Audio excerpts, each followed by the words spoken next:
Les tarifs douaniers, une guerre commerciale mondiale en devenir? Le climat commercial mondial connaît un bouleversement majeur. Avec la récente décision des États-Unis d'imposer des tarifs douaniers de 25% sur l'acier et de 10% sur l'aluminium en provenance de divers pays, une guerre commerciale mondiale semble désormais inévitable. Parmi les premières à réagir, le Canada et l'Union européenne ont annoncé des mesures de représailles, menaçant d'aggraver encore la situation. Mais qu'en est-il réellement des conséquences de ces décisions sur les relations commerciales mondiales? Et qu'est-ce que cela pourrait signifier pour l'économie mondiale à long terme? La réponse rapide de l'Union européenne. L'Union européenne n'a pas tardé à réagir après l'annonce des tarifs douaniers américains. Le président de la Commission européenne, Jean-Claude Juncker, a immédiatement dénoncé cette mesure, la qualifiant de « protectionnisme aveugle » et annonçant un paquet de rétorsion d'une valeur de 26 milliards d'euros, soit environ 40 milliards de dollars américains. Cette décision visait à contrecarrer l'impact des nouvelles taxes américaines en imposant des tarifs douaniers supplémentaires sur une gamme variée de produits en provenance des États-Unis. Les produits concernés incluent des biens industriels comme les machines et les voitures, ainsi que des produits agricoles comme les fruits, légumes et vins. Parmi les cibles emblématiques figurent des produits populaires comme le whisky, les jeans Levi's et même les avions spatiaux Boeing.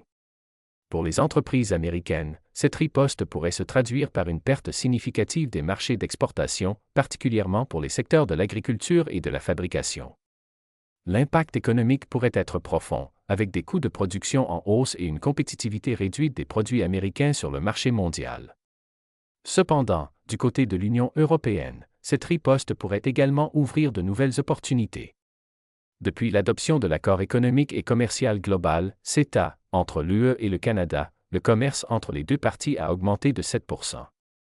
Cela montre que, même si les tensions commerciales entre les États-Unis et l'Europe se renforcent, ces dernières se tournent également vers d'autres marchés, plus coopératifs et moins soumis aux pressions politiques.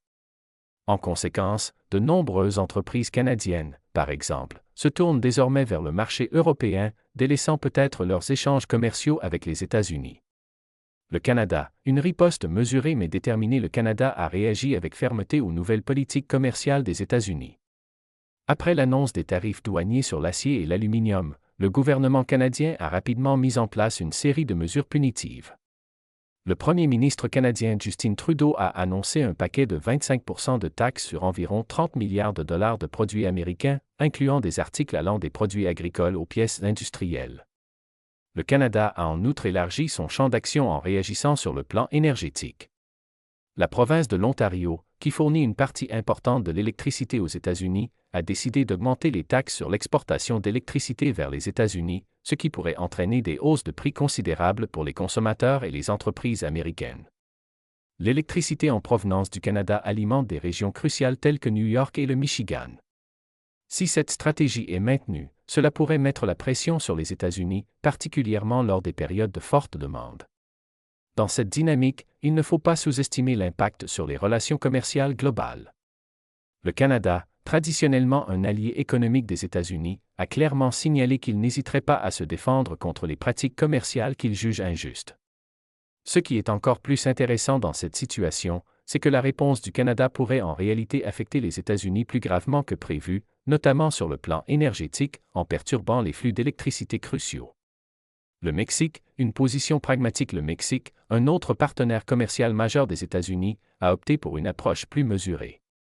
Plutôt que de réagir immédiatement avec des représailles brutales, le gouvernement mexicain a choisi de se concentrer sur la négociation.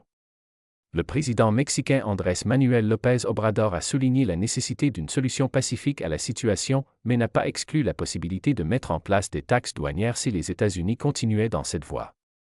La relation commerciale entre les États-Unis et le Mexique est particulièrement complexe. En plus de l'acier et de l'aluminium, le Mexique exporte une grande quantité de produits agricoles, comme les tomates et les avocats, qui sont également des produits stratégiques pour son économie. Si la guerre commerciale se poursuit, les conséquences pourraient être dévastatrices pour le Mexique, notamment si les exportations agricoles chutent en raison de taxes douanières supplémentaires. De plus, l'industrie de l'acier, deuxième plus grand exportateur mondial vers les États-Unis, pourrait devoir réduire sa production pour s'adapter aux nouvelles réalités du marché international. Le Brésil et les autres pays en développement. Les pays en développement, notamment le Brésil, qui est également un exportateur majeur d'acier vers les États-Unis, s'inquiète de l'impact potentiel de ces nouvelles politiques commerciales. Le ministre brésilien des Finances, Fernando Haddad, a dénoncé les tarifs comme étant déraisonnables et a suggéré que le pays pourrait se tourner vers l'Organisation mondiale du commerce, OMC, pour contester cette mesure. Cependant, contrairement à d'autres pays, le Brésil semble encore hésiter à adopter une position plus agressive et préfère pour l'instant privilégier les négociations diplomatiques. Cependant, le climat économique au Brésil est déjà fragile, et une prolongation de la guerre commerciale pourrait avoir des conséquences profondes. Les exportations de produits brésiliens pourraient connaître une baisse significative, affectant particulièrement les secteurs industriels et agricoles. Le Brésil, comme le Mexique, pourrait se retrouver pris en étau entre les stratégies commerciales agressives des États-Unis et les nécessités économiques de ses propres marchés d'exportation. L'impact des tarifs sur l'économie américaine. Les nouvelles politiques tarifaires des États-Unis, bien qu'elles visent à protéger certains secteurs industriels, comme l'acier et l'aluminium, risquent de nuire à l'ensemble de l'économie américaine.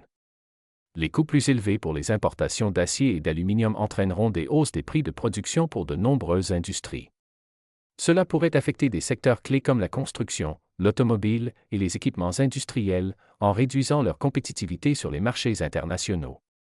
Les consommateurs américains pourraient également être touchés par cette politique protectionniste. L'augmentation des coûts de production pourrait se traduire par des prix plus élevés pour une large gamme de produits, du bâtiment aux produits électroniques, affectant la vie quotidienne des Américains.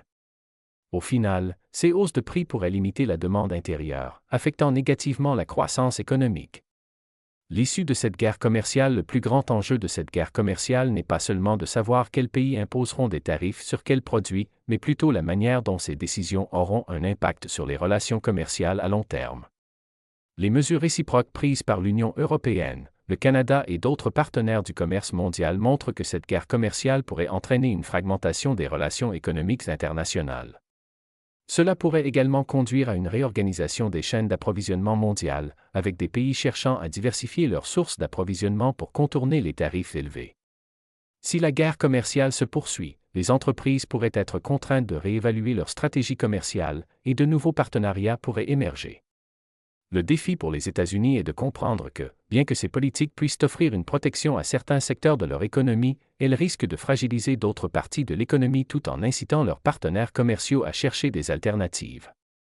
Dans ce contexte, la question reste, cette guerre commerciale est-elle réellement dans l'intérêt à long terme des États-Unis, ou risque-t-elle d'aboutir à une situation économique encore plus difficile?